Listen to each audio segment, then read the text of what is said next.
Assalamualaikum warahmatullahi wabarakatuh. Alhamdulillahi rabbil alamin. Hamdan katsiran thayyiban mubarakan fi kama yuhibbu rabbuna wa yarda. Wa asyhadu an la ilaha illallah wa asyhadu anna Muhammadan abduhu wa rasuluhu la nabiyya ba'dah. Faqala Allah Ta'ala fi kitabihil karim, a'udzu billahi samii'il alim minasyaitonir rajim, walladzina jahadu fina lanahdiyannahum subulana wa innallaha lama'al muhsinin. Shadaqallahul azim, amma ba'd. Bapak dan Ibu sekalian yang dimuliakan Allah Subhanahu wa taala,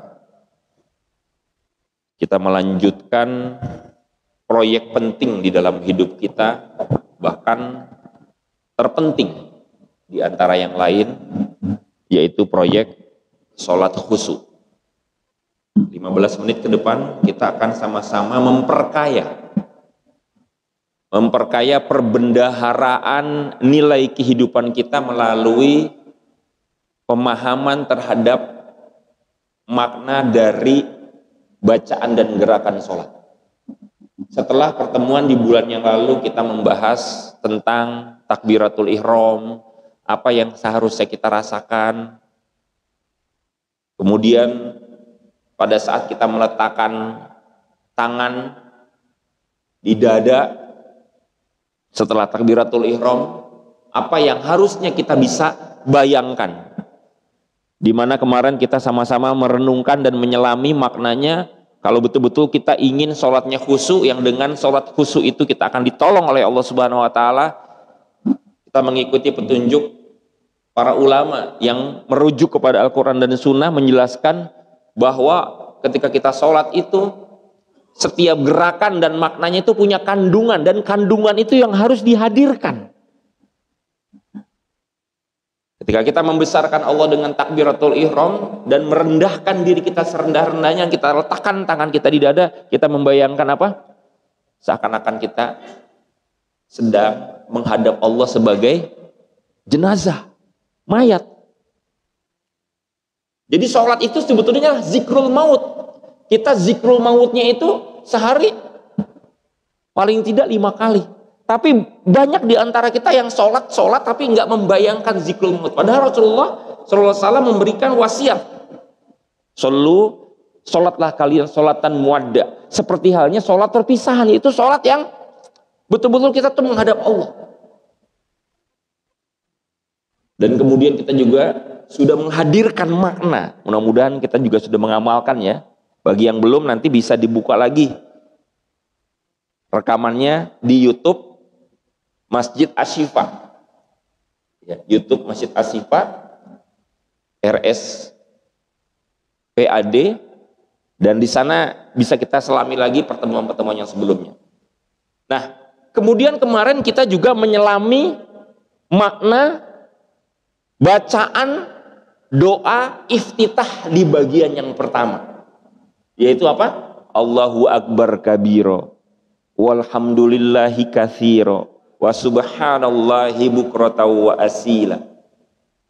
Ini bacaan iftitah yang umum yang kita baca. Dan ketika kita membaca doa iftitah itu, apa yang kita hadirkan, yang kita bayangkan? Yaitu ketika kita betul-betul menghadirkan, menguatkan pikiran kita dengan bayangan, dengan gambaran tentang kebesaran Allah Subhanahu wa taala. Besarnya apa? Apa yang besar dari Allah? Kita kaitkan dengan fondasi sholat yang khusyuk, yang terdiri dari 3 poin. Masih ingat? 3 fondasi kekhusyuan sholat, yaitu ketika kita melakukan sholat, berangkat dari kesadaran tentang kenapa Allah menyuruh kita sholat. Yaitu apa? Yang pertama, karena kita banyak sudah mendapatkan nikmat dari Allah. Yang kedua, pada saat yang sama kita juga banyak melakukan kesalahan dan dosa, banyak melakukan kezoliman dan kelalaian. Dan yang ketiga, karena kita banyak hajat, banyak masalah yang ingin kita sampaikan kepada Allah Subhanahu wa taala. Sehingga sholat itu pondasinya adalah apa? Harus menghadirkan 3 ruh, 3 pilar, yaitu apa? Rasa cinta, rasa takut, dan rasa harap. Ini pondasi sholat. Dan dengan menghadirkan ketiga rasa tadi, maka barulah kita bisa betul-betul menjalankan sholat sebagaimana mestinya, sebagaimana fungsinya. Sholat itu kita sudah betul-betul jalankan sesuai dengan fungsinya. Kalau tidak ada ketiga ini, berarti kita belum sholat dengan sempurna. Apa fungsi sholat? Yang pertama adalah untuk bersyukur, yang kedua untuk bertaubat, dan yang ketiga untuk bertawakal, minta tolong sama Allah.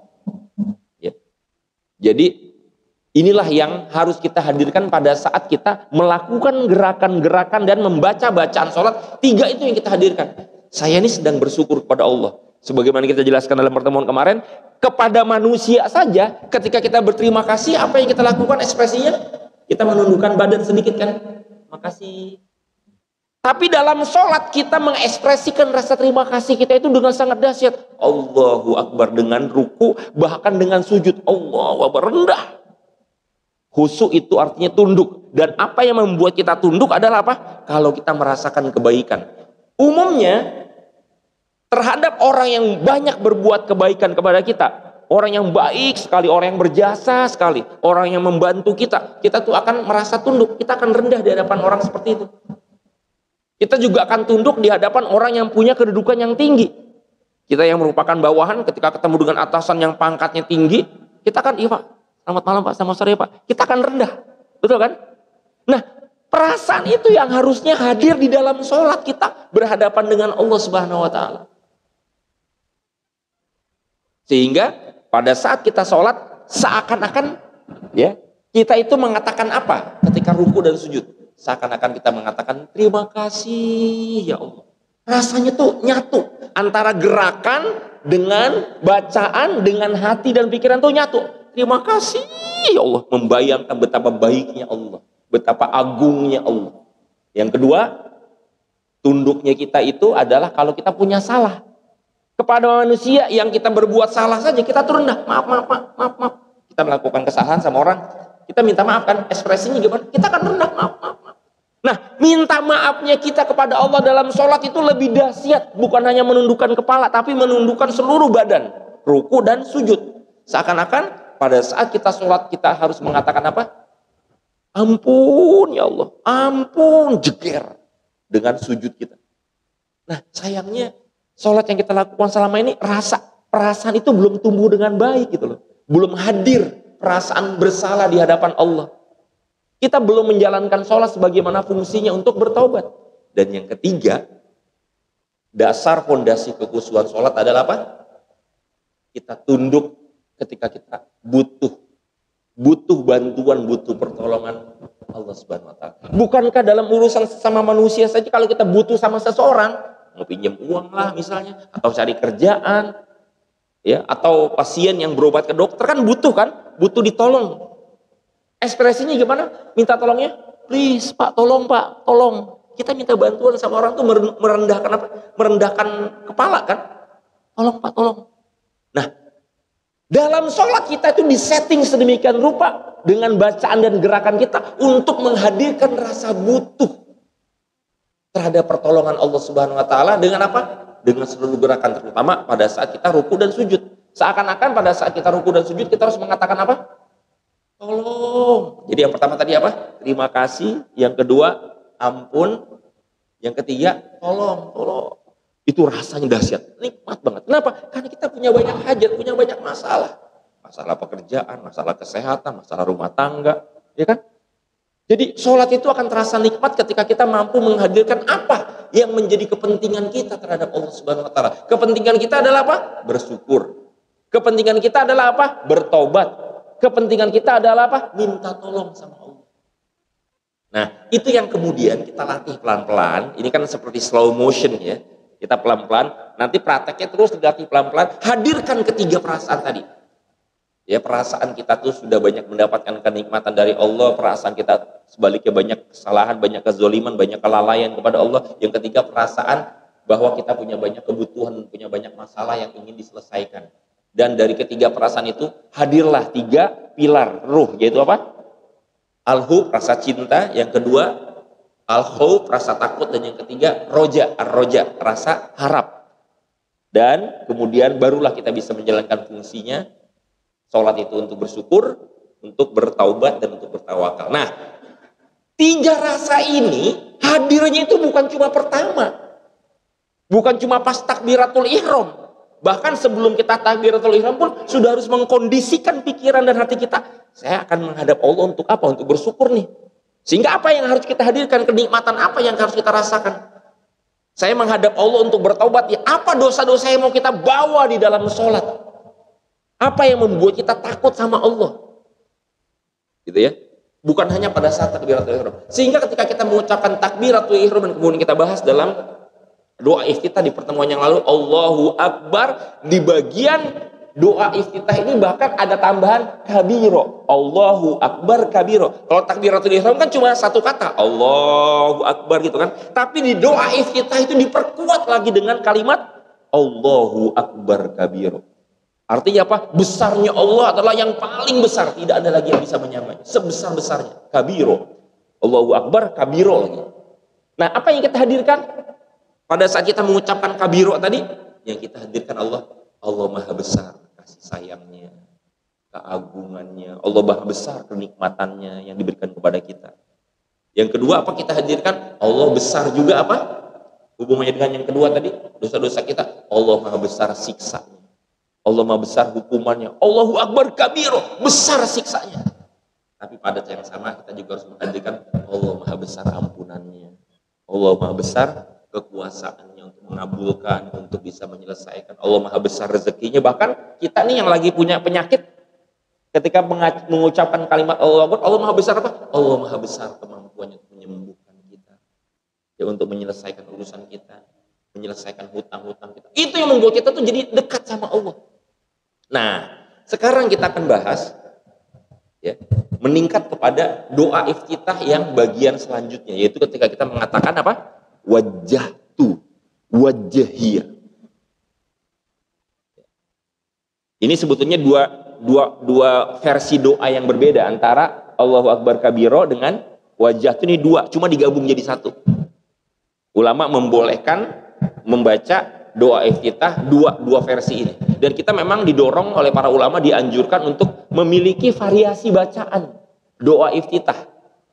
Yang sudah terbiasa baca doa Allahumma ba'id baini, variasikan dengan yang wajjahtu atau yang dari Allah Akbar kabiro. Nah, tapi yang umum kita rata-rata adalah yang wajjahtu ini. Nah, apa yang harus kita hadirkan? Wajjahtu. Artinya apa wajjahtu? Aku hadapkan. Wajahiyah, wajahku. Dalam dunia militer, bapak-bapak yang di militer tahu ya, ketika ada kalimat berupa perintah atau chat, tolong menghadap ke ruangan saya. Gimana perasaan kita? Menghadap. Saya menghadap.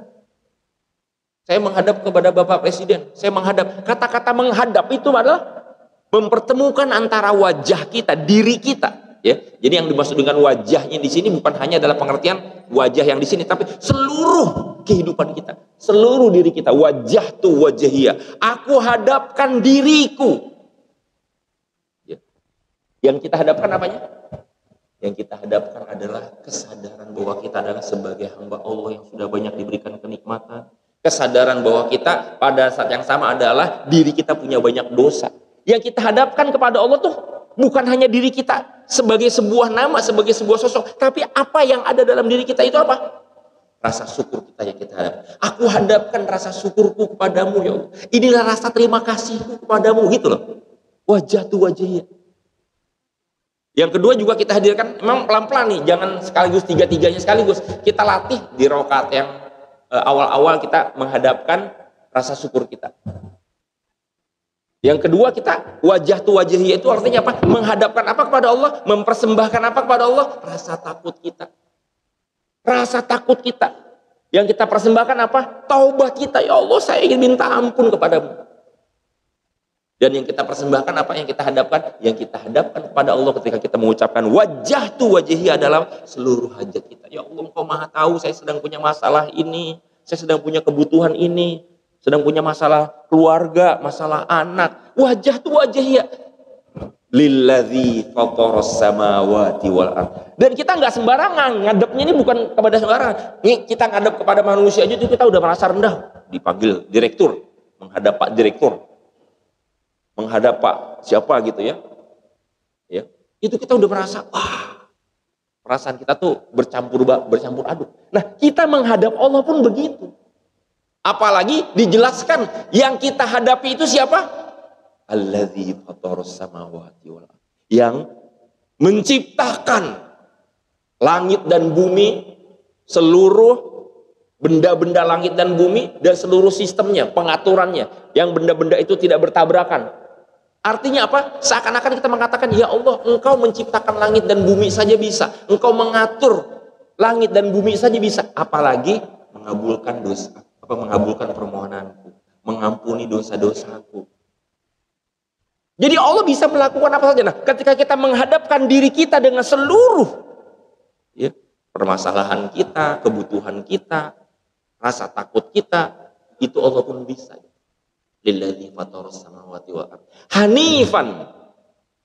Hanifan itu artinya lurus, fokus, enggak belok-belok, enggak melenceng-lenceng, enggak lari kemana-mana. Yang terjadi gimana? Selama ini kita sholat, mulutnya baca-bacaan, badannya lakukan gerakan-gerakan, tapi pikirannya kemana-mana. Itu namanya nggak hanif. Ya, lompat kemana-mana, keluar dari track. Yang namanya hanif itu adalah ada di dalam track. Track apa? Track makna. Makna apa? Makna bacaan dan makna gerakan. Kita memahami makna. Kemudian muslimah, berserah diri. Selain lurus, fokus kepada Allah, dan dalam keadaan pasrah. Pasrah betul, ya Allah, saya pasrah kepada Engkau ya Allah. Hanifah muslimah, dan kemudian ditegaskan wa ma ana minal musyrikin. Sebagai wujud, ini kan deklarasi kan, aku tidak menyekutukan dan aku tidak termasuk ke dalam orang-orang yang menyekutukan Allah. Menyekutukan Allah artinya apa? Menganggap yang selain Allah juga kita anggap penting. Apa bukti bahwa kita menganggap yang selain Allah itu penting? Apa buktinya? Yaitu ketika kita mikirin yang selain Allah di dalam sholat, itu kan menyekutukan kan. Kita mikirin Allah bersamaan dengan mikirin yang selain Allah. Kita menganggap penting Allah bersamaan dengan kita menganggap penting yang selain Allah. Urusan kerjaan, urusan kita pikirin, itu masuk ke dalam sholat kita. Itu namanya menyekutukan. Maka kalimat wa ma ana minal musyrikin itu akan memberikan dampak kita untuk bisa lebih khusyuk. Saya betul-betul fokus khusyuk, nggak mikirin yang lain. Wa ma ana minal musyrikin. Dan kemudian ditegaskan lagi dalam kalimat berikutnya, ya, sebagai bukti bahwa kita tidak menyekutukan Allah, hanya berserah diri kepada Allah, pasrah, hanif, kita kemudian bersumpah kepada Allah, inna sholati, sesungguhnya sholatku ini yang sedang aku lakukan sekarang ya Allah, inna sholati wa nusuki, dan seluruh amal ibadahku, wa mahyaya, bahkan seluruh kehidupanku, bahkan wa mamati, bahkan sampai nanti kematianku, lillahi rabbil alamin, hanya untuk Engkau ya Allah. Aku persembahkan hanya untukmu ya Allah, tidak untuk selainmu. Ini supaya apa? Supaya tadi tuh permintaan kita di awal tuh dikabulkan, kita tunjukkan keberserahan diri kita kepada Allah. La syarika lahu. Ditegaskan lagi, tadi kan sudah ada kalimat wa ma ana minal musyrikin kan? Tapi di sini ditegaskan lagi, diulang lagi saking dahsyatnya. La syarika. Tidak ada sekutu bagi Allah. Wa ana minal muslimin. Wa bidzalika umirtu wa ana minal muslimin. Dan demikianlah aku itu diperintahkan. Maksudnya wa bidzalika umirtu ini ya, kalau dalam bahasa kita nih yang gampang, saya harus begitu.